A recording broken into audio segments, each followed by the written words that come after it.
Greetings, church family. We're excited about the upcoming weekend and having Ben Goodman with us, preaching the word on Sunday morning and then ministering prophetically Sunday night, Monday night, and Thursday night with our youth. And I'd just like to share some personal testimonies of how prophecy has been a real blessing to me. I think I was pastoring Country Faith for about 2 years when I went to my first pastor's retreat, Truebridge Pastor's Retreat in Wisconsin. And there was a man there named Keith Hazel. He was a generation ahead of guys like Ben Goodman and Clem Ferris, a mentor to them. And he was ministering to us as pastors. And then after a teaching session, he would be free to speak words over people. I'd never seen that before. I've never experienced it. And I was at a time where things were going well, but I was just feeling in over my head. Probably a young guy that was too confident in himself, not confident enough in God. And it was the first night, and Keith spoke over another guy first, and then he pointed at me and said, "This young man over here," I'd never met him before. And he just spoke a word right from the heart of God that was so encouraging and edifying and comforting to me. And he started with that, he had a British accent, he was from England, and I'll never forget, he said, "Yes, saith the Lord, there was a time when you thought you knew it all." And I thought, oh my, he's got me. And it was true. And then again, words just came that were so comforting and so encouraging about the future and what God had. It was some years later that I was at a family camp, ironically, the same family camp that Brad referenced in the sermon this last Sunday, which, by the way, if you have not heard Pastor Brad's sermon about the prophetic, please go online, watch it. It was great. A lot of good teaching. And he was a teenager there.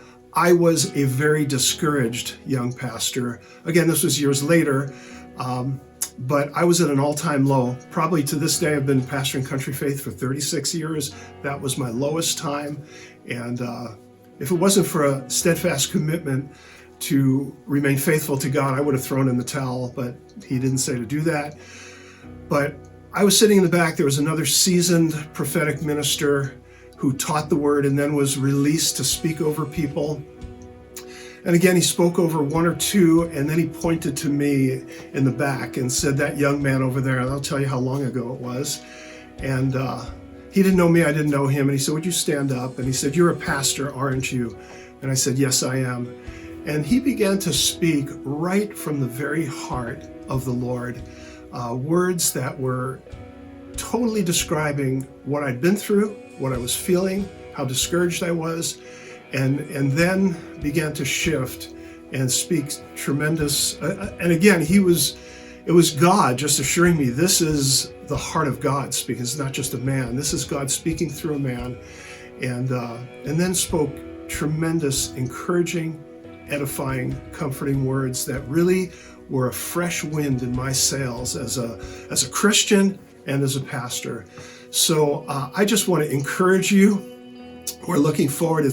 This is not the only way to hear from God, but this is a wonderful way that God wants to minister to us and speak words that build us up as individuals and as a church body, that encourage us, that comfort us. So I want to encourage you, make it a priority. Be there Sunday morning, Sunday night, Monday night, again, youth, Thursday night, and also be in prayer for these meetings. These are, God wants to meet us. God wants to do wonderful things. God wants to breathe fresh wind and fire into our hearts, that we might walk with him in fullness of joy and serve him effectively. So be in prayer for these meetings, and if at all possible, make it a priority and be there.